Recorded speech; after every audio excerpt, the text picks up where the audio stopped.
Hello my dear students, welcome back to my new video.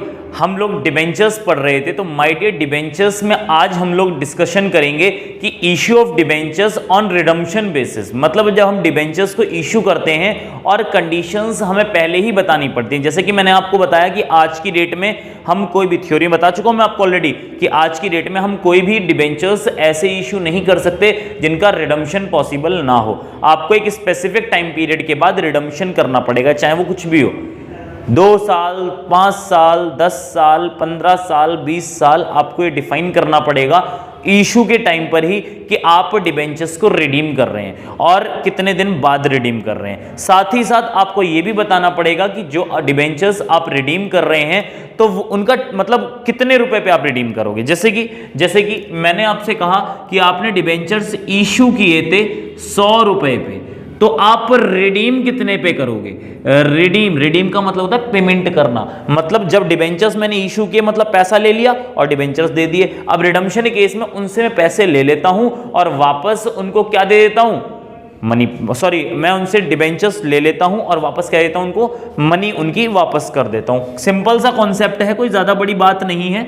ये है company का बंदा और ये है कौन, डिबेंचर होल्डर।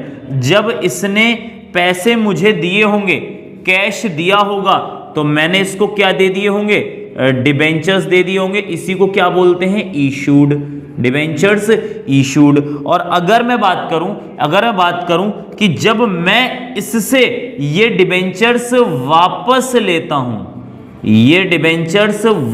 लेता हूं, मतलब यूं कहूं कि कैंसिल कर देता हूं, और जब वापस लूंगा फ्री में तो मुझे देगा नहीं, वो मुझसे क्या लेगा, पैसे लेगा। तो उस केस में इसको क्या बोलते हैं, इसको बोलते हैं रिडम्पशन ऑफ डिबेंचर्स। समझ में आती है बात। तो आज इसी के बारे में डिस्कशन करेंगे कि अगर आप इशू कर रहे हो 100 रुपए में, तो आप रिडीम कितने रुपए में कर रहे हो। माय डियर, इशू के टाइम पर ही आपको बताना पड़ेगा कि आप 5 साल बाद या 6 साल बाद रिडीम कर रहे हो और कितने रुपए में कर रहे हो। केसेस क्या है हमारे पास, जो केसेस आज मैं आपको बताऊंगा। देखिए जी, various cases of issue of debentures from the point of view of redemption. वही हमारे 6 केसेस हैं कुल मिला के। इशू कंडीशंस क्या है, issued at par, issued at discount, issued at premium, issued at par, issued at discount, issued at premium. My dear, मैंने आपको बताया था इशू शेयर्स जो इशू करते हैं केवल 2 तरीके से कर सकते हैं, एट पार और एट प्रीमियम। लेकिन डिबेंचर्स जो होते हैं आपके पार, प्रीमियम और डिस्काउंट पर इशू होते हैं। पर माय डियर, रिडम्पशन केवल 2 ही चीजों में हो सकता है। रिडम्पशन केवल पार पर और प्रीमियम पर हो सकता है। केवल पार पर रिडम्पशन हो सकता है और प्रीमियम पर रिडम्पशन होता है। इनके अलावा रिडम्पशन डिस्काउंट पर नहीं हो सकता। क्यों नहीं हो सकता, इसके बारे में भी अभी बताता हूं मैं आप लोगों को। सबसे पहले केस की बात करता हूं। पहले केस की अगर मैं आप लोगों से बात करूं, तो कहने का सिंपल सा मतलब क्या है। देखो, इन सबकी एंट्रीज में बताऊंगा एक एक करके। पहले आप केसेस को समझो, केसेस अल्टीमेटली हैं क्या। तो पहला केस कहता है कि issued at par and redeemable at premium, कि जब मैं पब्लिक से पैसे ले रहा था तो मैंने 100 रुपए के हिसाब से पैसे लिए। जितने डिबेंचर्स होंगे उसी हिसाब से मल्टीप्लिकेशन बढ़ जाएगी। ये बहुत बेसिक सी बात है, बताने की शायद जरूरत है नहीं। तो मैंने इशू किया था 100 रुपए में और रिडम्पशन भी 100 रुपए में कर रहा हूं। तो माय डियर, क्या नुकसान हुआ मेरा कोई नुकसान नहीं हुआ, और ना ही सामने डिबेंचर होल्डर वाले का कोई नुकसान हुआ है। खैर, हमें डिबेंचर से लेना देना क्या है, हमें तो केवल कंपनी से मतलब है कि कंपनी की स्थिति क्या है। तो पहला केस क्या कहता है, पहला केस यही कहता है कि आप 100 रुपए ले रहे हो और 100 रुपए ही उसको दे रहे हो। दूसरी बात, इशूड एट डिस्काउंट, इशू किया मैंने 90 रुपए में। मान लीजिए 100 रुपए की चीज मैंने कितने में दी है, 90 रुपए में दी है। लेकिन जब पेमेंट किया है तो कितने में किया, पूरे 100 रुपए में। कंपनी का नुकसान हो गया 10 रुपए का। 100 रुपए की चीज कितने में दे दी, 90 रुपए में, और देनी कितने में चाहिए थी, 100 रुपए में। हमने डिस्काउंट पर जो इशू किया है। तो माय डियर, ये 10 रुपए जो है ना, ये 10 रुपए हो गया लॉस, और इस लॉस की भरपाई हमें इसी साल करनी पड़ेगी। इसके बारे में प्रॉपर एंट्रीज बताऊंगा। जो भी आपको, सबसे पहले तो आपको यह समझना है कि प्रीमियम किस स्थिति में फायदा पहुंचाता है और किस स्थिति में नुकसान पहुंचाता है। आज इसी चीज के बारे में डिस्कशन करेंगे कि कब कब हमें प्रीमियम फायदा पहुंचाता है और कब कब प्रीमियम हमें नुकसान पहुंचाता है। जो जरा ध्यान से देखें, मैंने कहा 90 रुपए की चीज 100 रुपए में, मतलब 100 रुपए की चीज 90 में दे दी, चलिए जी, और जब रिडम्पशन करने की बारी आई, उनका पेमेंट करने की बारी आई, तो आप कितने में कर रहे हैं? 100 रुपए में। तो इस केस में क्या हुआ? 10 रुपए का लॉस हो गया। इस 10 रुपए को आज ही, जब आपने इशू किया है, आज ही इसको राइट ऑफ करना पड़ेगा प्रॉफिट एंड लॉस से। वो बाद की बात है, प्रॉफिट एंड लॉस से करेंगे या प्रीमियम की मदद से करेंगे या फिर किसी और रिजर्व की मदद से करेंगे, वो एक अलग टॉपिक है, उसके बारे में डिस्कशन करेंगे। लेकिन फिलहाल सिर्फ इतना मान के चले, प्रॉफिट एंड लॉस से आप इस लॉस को खत्म करेंगे। ठीक है जी, तो एक लॉस आपके सामने आ चुका। तीसरे केस की बात करूं, issued at premium and redeemable at par. My dear, 100 रुपए की चीज आपने 110 रुपए में तो बे की है और पेमेंट कितने का किया? 100 रुपए का। आपका तो कोई नुकसान ही नहीं हुआ। 100 रुपए की चीज थी, कंपनी की बात कर रहा हूं, 100 रुपए की चीज थी, 110 में बेची। एक तो ऊंचे रेट पर बेची, और जब पेमेंट करने की बारी आई तो रेट टू रेट करी पेमेंट, तो आपका तो कोई नुकसान ही नहीं हुआ। हालांकि नुकसान शेयर होल्डर का, सॉरी डिबेंचर होल्डर का हुआ है। क्यों? क्योंकि हो सकता है मेरे डिबेंचर्स की वैल्यू बहुत ज्यादा हो, मार्केट में मेरी रेपुटेशन बहुत ज्यादा हो, इसकी वजह से क्या हुआ, मैंने यहां पर इसको शो कर डाला। मेरे ख्याल से ये बात समझ में आपको आ गई होगी। तो यहां भी कोई लॉस नहीं है। जब कोई लॉस नहीं है तो उसके बारे में डिस्कशन क्या करना। चौथे केस की बात करें, चौथा केस क्या कहता है? Issued at par and redeemable at premium. Issued at par का मतलब क्या? 100 रुपए का डिबेंचर मार्केट में 100 रुपए पे ही गया, मतलब आपने बेचा 100 रुपए में, लेकिन जब आप रिडम्पशन की बारी पर आए तो रिडम्पशन कितने पे किया? 110 रुपए का। मतलब जब मैं सामने वाले से पैसे ले रहा था तो 100 रुपए के डिबेंचर्स मैंने दिए, तो बदले में कितने रुपए लिए? 100 रुपए ही लिए। लेकिन जब मैं रिडीम कर रहा था तो 100 रुपए के डिबेंचर मैंने वापस लिए और उसे पेमेंट कितने ही कर रहा हूं? 110 की पेमेंट कर रहा हूं। मतलब रिडम्पशन के टाइम पर नुकसान करूंगा मैं। प्रीमियम भले हो पर मेरे लिए नुकसान है, कंपनी के लिए नुकसान है। तो उस केस में क्या होगा? लॉस है या नहीं है? जी बिल्कुल, रिडम्पशन वाला लॉस है। लॉस होगा रिडम्पशन पर 10 रुपए का, तो इसकी बुकिंग भी आपको इशू के टाइम पर ही करनी पड़ेगी। वही प्रॉफिट एंड लॉस है, जो काम इसमें करेंगे सेम वही काम यहां करेंगे। मतलब लॉस आपको दिख चुका है कि हाँ जी लॉस है। पांचवा केस, लो जी डबल लॉस। मैंने कहा कि इशू किया डिस्काउंट पे और रिडीम किया प्रीमियम पे, मतलब मैंने 90 रुपए का, एग्जाम्पल के तौर पे मैं डिस्काउंट और प्रीमियम 10 रुपए ही ले रहा हूं ताकि कोई कंफ्यूजन क्रिएट ना हो। तो मैंने कहा मैंने इशू किया 90 रुपए का, मतलब 100 रुपए के डिबेंचर दिए और 90 रुपए उनसे लिए। चलो जी 10 रुपए का लॉस, मतलब पहले वाले केस, दूसरे वाले केस की तरह ही हो गया। लेकिन जब रिडीम कर रहा हूं तो माय डियर रिडीम कर रहा हूं 110 में, मतलब प्रीमियम पे 100 रुपए के डिबेंचर्स थे और प्रीमियम पे उन्हें रिडीम कर रहा हूं, मतलब डबल लॉस। 10 रुपए का लॉस तो आपने यहां कर दिया इशू के टाइम पर, लॉस ऑन इशू, या हम कहूं डिस्काउंट, मैं कहूं डिस्काउंट ऑन इशू, लॉस ही है वो एक तरीके का। और ये कौन सा लॉस हो गया? लॉस रिडम्पशन वाला। कितने रुपए? वो भी 10 रुपए है। 100 रुपए की चीज 110 के हिसाब से आपने पहुंचा दी, तो इस केस में क्या हो गया? आपका डबल लॉस हो गया, मतलब टोटल 20 रुपए का लॉस हुआ। समझ में आती बात? और इस 20 रुपए को राइट ऑफ आपको अभी करना पड़ेगा, इसकी एंट्री आपको अभी करनी पड़ेगी। रिडम्पशन पे क्या होगा देखा जाएगा, 5 साल बाद, 10 साल बाद, 20 साल बाद क्या हो रहा है हम देखेंगे बाद में। फिलहाल की स्थिति क्या है? ये कॉन्सेप्ट ऑफ कंजर्वेटिज्म कहता है कि अगर आपको दिख रहा है कि फ्यूचर में आपको कोई लॉस होने वाला है तो आप उसकी बुकिंग आज ही करेंगे, आप उसकी तैयारी आज ही करेंगे। हमारा कॉन्सेप्ट ऑफ कंजर्वेटिज्म कहता है फंडामेंटल अकाउंटिंग प्रिंसिपल। ठीक है जी, चलिए एजम्पशन है भैया फंडामेंटल अकाउंटिंग। छठे की बात करते हैं। छठा क्या कहता है? Issued at premium and redeemed at premium. आपने 110 पर इशू किया है, मतलब 10 रुपए का फायदा कर लिया, कोई दिक्कत नहीं, और रिडीम किया आपने 110 में, कोई नुकसान ही नहीं हुआ इसमें, तो कोई नुकसान नहीं है। लेकिन अगर मैं कहूं, या प्रीमियम थोड़ा चेंज कर देता हूं, मान लीजिए मैं यहां पर रिडीम कर रहा हूं 115 में, रिडीम कर रहा हूं 115 में, तो भाई साहब आप 15 रुपए का लॉस कर रहे हैं कि नहीं कर रहे हैं? अब आप कहोगे नहीं जी 15 का 5 रुपए का लॉस हो रहा है। माय डियर, ये प्रीमियम 10 रुपए का आप जो रिसीव कर रहे हो, ये आपकी करंट की गुडविल है। अगर 5 साल बाद आप रिडीम कर रहे हो तो 5 साल बाद आपके बिजनेस की स्थिति क्या है, क्या आपको पता है? आपको नहीं पता। क्या पता आपका बिजनेस 7वें आसमान पे हो, और क्या पता आपका बिजनेस डूब जाए। मतलब डूबेगा तो नहीं, मैं तो ये तो नहीं कहता किसी का बिजनेस डूबे, लेकिन क्या पता ऐसी स्थिति ना हो कि आप रिडीम भी कर पाओ 115 के हिसाब से। तो उसलिए इसके वजह से माय डियर आपको 15 रुपए का जो लॉस है, आप लॉस ही बोलोगे इसको, 15 रुपए का जो लॉस है उसकी बुकिंग आज ही करनी पड़ेगी, इसको आज ही राइट ऑफ करना पड़ेगा। समझ में आती है बात? अगर मान लो 105 रुपए होता तो 5 रुपए का लॉस मानता मैं। ठीक है जी, तो ये अलग अलग केसेस को समझना। ये लॉस अलग है, मतलब ये वाला लॉस अलग है, ये वाला लॉस अलग है। लॉस है तो बुकिंग आज ही करोगे, ये प्रॉफिट है, ये लॉस है, तो भाई साहब प्रॉफिट से कोई लेना देना नहीं है। आया तो ठीक है, रिजर्व एंड सरप्लस में डाल दो, और जो 5 रुपए का लॉस हो गया, इस 5 रुपए के लॉस को आज ही बुक करो, मतलब आज ही इसको राइट ऑफ करो। समझ में आती है बात? तो हमारे 6 के 6 केसेस ये हैं भैया, इन्हें नोट डाउन करें, फिर मैं इनकी जनरल एंट्रीज आपको कराता हूँ, फिर इसके मैं क्वेश्चंस भी आपको कराऊंगा, ठीक है जी। तो भैया मैंने ये सब कुछ लिख दिया है आपके लिए, मैंने बहुत मेहनत करी है इसी चीज़ के लिए, ताकि आपका टाइम कम से कम खपाऊं। जितने भी केसेस थे इन सबकी एंट्रीज मैंने यहाँ लिख डाली। बेसिकली देखो, case 1, case 2, case 3, case 4, case 5 और केस 6 सबकी अलग अलग एंट्री है। पहले इनको समझ लेते हैं। जैसे कि मैंने आपको बताया केस 1 क्या है, when debentures issued at par and redeemed at premium. बहुत आसान है, इशूड एट पार मतलब 100 रुपए का 100 रुपए में ही रिडीम हो रहा है, तो उस केस में क्या हो गया, कोई लॉस ही नहीं है, कोई प्रॉब्लम नहीं है। Bank account debit to debenture application और debenture application account debit to percentage debentures account. पुराना केस है जैसे हमने पहले पढ़े हैं, बिल्कुल सेम वैसे ही है, इसमें कोई खासा प्रॉब्लम नहीं है। दूसरे केस की बात करें, debentures were issued at discount but are redeemed at premium. इसके बारे में वैसे आपने पढ़ लिया। मान लीजिए 5 रुपए का आपका डिस्काउंट रहा था, तो आपने इशू किया 95 में और रिडीम कितने में कर रहे हैं, 100 रुपए में। तो इसका मतलब आप अभी डिस्काउंट दे रहे हैं कितने रुपए का, 5 रुपए का। तो ये क्या है, डिस्काउंट ऑन इशू, इसको हम लॉस ऑन इशू भी बोल सकते हैं।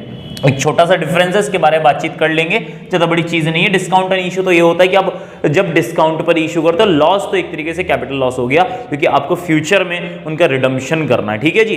तो फिलहाल मैं इसको डिस्काउंट ही लिखूंगा, आप लॉस ऑन इशू लिखना चाहें लिख सकते हैं, कोई ऐसा इशू नहीं है, ठीक है जी। तो वही बात कही क्या कि bank account debit to debenture application कितने से एंट्री हुई होगी, 95 से एंट्री हुई होगी। लेकिन अगर बात करो डिबेंचर एप्लीकेशन तो 95 के हैं ही, डिस्काउंट कितना दे दिया, 5 रुपए का। तो डिबेंचर्स कितने के इशू किए थे आपने 100 रुपीज के डिबेंचर्स इशू किए थे। मेरे ख्याल से ये बात भी आपको समझ में आ गई होगी। अब मैं बात करूं केस 3 की, when debentures are issued at premium and redeemed at par का ही केस है माय डियर, ये तीनों ही केसेस पार के हैं। तो आपके क्या डिबेंचर आपके इश्यू कितने में हो रहे हैं, मान लीजिए 10 रुपए का प्रीमियम रहा है, तो 110 रुपए के आपके इश्यू हैं, लेकिन रिडीम कितने में हुए हैं, केवल 100 रुपए में। तो कोई लॉस यहाँ पे भी नहीं है, लॉस का वैसे कोई इश्यू है नहीं कि फायदा ही फायदा है, तो कोई प्रॉब्लम नहीं है। Bank account debit debenture application भाई साहब 110 रुपए से एंट्री हो जाएगी, क्योंकि पैसा आपके पास 110 के हिसाब से आया होगा। और debenture application account debit 110 to percentage debentures तो 100 रुपए के थे, और प्रीमियम कितने का था, 10 रुपए का था। बाकी डिबेंचर्स जितने नंबर ऑफ डिबेंचर्स आपको दे रखेंगे उसके हिसाब से आप मल्टीप्लाई कर लोगे, ज्यादा कोई खास बड़ी चीज इसमें है नहीं, तो बहुत आसान है, ठीक है जी। अब मैं बात कर लेता हूं आपसे केस 4 की, when debentures are issued at par and redeemed at premium. ये थोड़े से समझने वाले केसेस हैं माय डियर, तो थोड़ा ध्यान से देखिएगा। वैसे डिस्कशन तो मैं ऑलरेडी कर चुका हूं। When debentures are issued at par and redeemed at premium, my dear debenture issue कितने में किए गए हैं, 100 रुपए में, और रिडीम कितने में किए गए, मान लीजिए 110 रुपए में। तो मतलब 10 रुपए का लॉस आप आज ही बुक करोगे। समझ में आती है बात? तो माय डियर पैसे कितने के हिसाब से आए होंगे, 100 रुपए के हिसाब से, क्योंकि आज की डेट में आपने इशू तो एट पार ही किए हैं। तो बैंक अकाउंट डेबिट तो डिबेंचर एप्लीकेशन अकाउंट, ठीक है जी।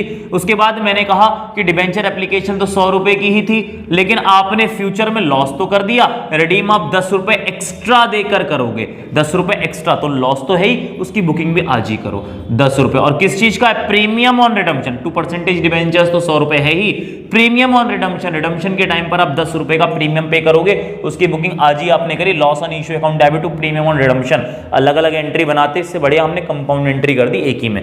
बुक भी यही कहती है और तरीका भी यही है। आप अलग अलग एंट्री जितनी ज्यादा करोगे उतनी ज्यादा कंफ्यूजन क्रिएट होगी, वरना एंट्री तो ये होती है debenture application account debit to percentage debentures, और तीसरी एंट्री फिर ये बन जाती loss on issue account debit to premium on redemption account 10 रुपए से। कोई ऐसा इशू नहीं है, आप बनाना चाहो तो आप अलग एंट्री बना सकते हो, पर मेरी रिकमेंडेशन है कि आप कंपाउंड एंट्री बनाओ, कोई प्रॉब्लम नहीं है। Loss on issue same copy तो हो रहा है, कोई ऐसी बात नहीं है, इसलिए अलग एंट्री आप मत बनाना, ठीक है जी। इसके बाद हमारा केस 5 क्या कहता है, when debentures are issued at discount and redeemed at premium double loss. मतलब ये थोड़ी खतरनाक वाली चीज है, तो केस 5 को थोड़ा बारीक से समझें। केस 6 भी इतना हार्ड नहीं है, केस 6 भी बहुत आसान है, मैं बता दूंगा अभी उसके बारे में। लेकिन केस 5 को देखें, आपने डिबेंचर्स इशू कितने पे किए हैं, इशू किए हैं डिस्काउंट पे, मतलब 100 रुपए के डिबेंचर्स आपने 95 में बेचे, ठीक है जी। तो इसका मतलब क्या, 5 रुपए का आपने क्या कर दिया, 5 रुपए का आपने डिस्काउंट कर दिया। चलिए जी, यहां तक तो बात समझ में आती है, लेकिन रिडीम कितने पे कर दिया? प्रीमियम पे। माय डियर, अलग अलग अमाउंट रख रहा हूं ताकि कंफ्यूजन ना हो। मैं रिडीम कर रहा हूं 110 रुपए में, ठीक है जी।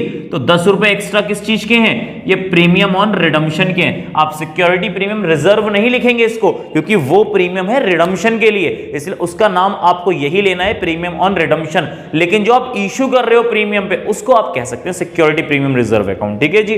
तो वही बात कही यहां पर, when debentures are issued at a discount and redeemed at premium, तो वही बात की, bank account debit to debenture application. पैसा कितने के हिसाब से आया होगा?